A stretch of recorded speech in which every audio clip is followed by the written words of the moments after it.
Stock market investment അതിവേഗത്തിൽ സമ്പന്നരാകാനുള്ള ഒരു വഴിയാണോ? നമുക്കതിൻ്റെ സത്യാവസ്ഥ എന്താണെന്ന് നോക്കാം. ഈ വീഡിയോ സ്റ്റോക്ക് മാർക്കറ്റിൽ നിക്ഷേപിക്കുകയോ അല്ലെങ്കിൽ ട്രേഡിംഗ് നടത്തുന്ന പ്രത്യേകിച്ച് പ്രവാസികളായ മലയാളികൾക്ക് വേണ്ടി ഉള്ളതാണ്.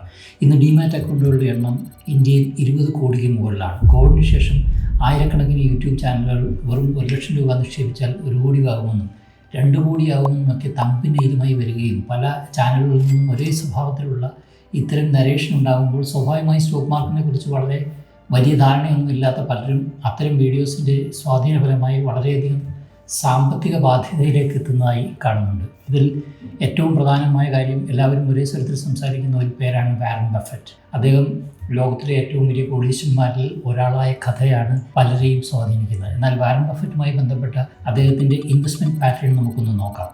Warren Buffett investment career start ചെയ്തത് 11ാമത്തെ വയസ്സിലാണ്. ഇന്ന് അദ്ദേഹത്തിൻ്റെ പ്രായം 95 വയസ്സാണ്. കഴിഞ്ഞുപോയ 84 വർഷങ്ങൾ തുടർച്ചയായി ഇൻവെസ്റ്റ് ചെയ്തുകൊണ്ടേയിരിക്കുന്ന ഒരാളാണ് വാരൻ ബഫറ്റ്. അദ്ദേഹത്തിൻ്റെ first stock 1941 city service preferred എന്ന അമേരിക്കൻ കമ്പനിയിൽ നിന്നും $38 വീതം വിലയുള്ള 6 ഷെയറുകളുമായിട്ടാണ് തുടക്കം. അത് പിന്നീട് $200 അവിടെ നിന്നാണ് അദ്ദേഹത്തിൻ്റെ ഇൻവെസ്റ്റിംഗ് ഫിലോസഫി സ്റ്റാർട്ട് ചെയ്യുന്നത്.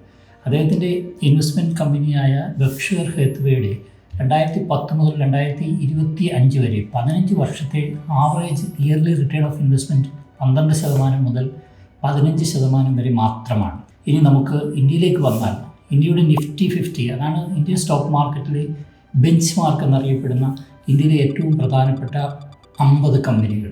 ഈ 50 കമ്പനികൾ ഹിസ്റ്റോറിക്കലായി കഴിഞ്ഞ 10 വർഷം നൽകിയ റിട്ടേൺ 11%-നും 12%-നും ഇടയിലാണ്.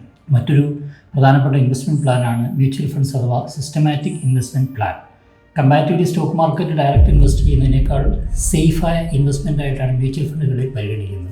വളരെ പ്രൊഫഷണലായ ഫണ്ട് മാനേജേഴ്സ് കൈകാര്യം ചെയ്യുന്ന ഫണ്ടുകളാണ് മ്യൂച്വൽ ഫണ്ട്. ഈ മ്യൂച്വൽ ഫണ്ട്സ് പോലും നൽകിയിട്ടുള്ള ഇയർലി റിട്ടേൺ കഴിഞ്ഞ 15 വർഷം എടുത്താൽ 12%-നും 14%-നും ഇടയിലാണ്. ഇനി അധികമാരും ശ്രദ്ധിക്കാത്ത ഒരു കാര്യമാണ് ഇൻഫ്ലേഷൻ. ഇന്ത്യയുടെ ശരാശരി ഇൻഫ്ലേഷൻ റേറ്റ് 3%-നും 4%-നും ഇടയിലാണ്. അതായത് ഓരോ വർഷവും കിട്ടുന്ന ഇൻവെസ്റ്റ്മെൻറ്റ് റിട്ടേണിൽ ഈ 2-3% കുറച്ചതിന് ശേഷമാണ് ടെക്നിക്കലായി റിട്ടേൺ ഓഫ് ഇൻവെസ്റ്റ്മെൻറ്റ് കണക്കാക്കുന്നത്.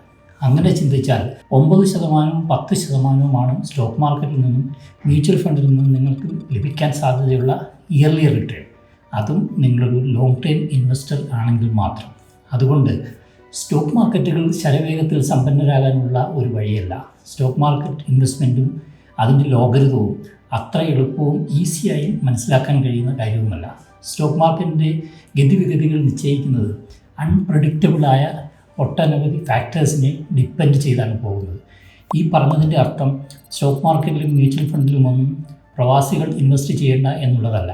മറിച്ച് സെബി രജിസ്റ്റേർഡ് ആയിട്ടുള്ളതും പ്രൊഫഷണലായ ആളുകളുടെ അഡ്വൈസ് എടുത്തതിന് ശേഷം മാത്രമേ ഇത്തരം ഇൻവെസ്റ്റ്മെൻറ്റുകളിലേക്ക് പോകാൻ പാടുള്ളൂ എന്നതാണ്.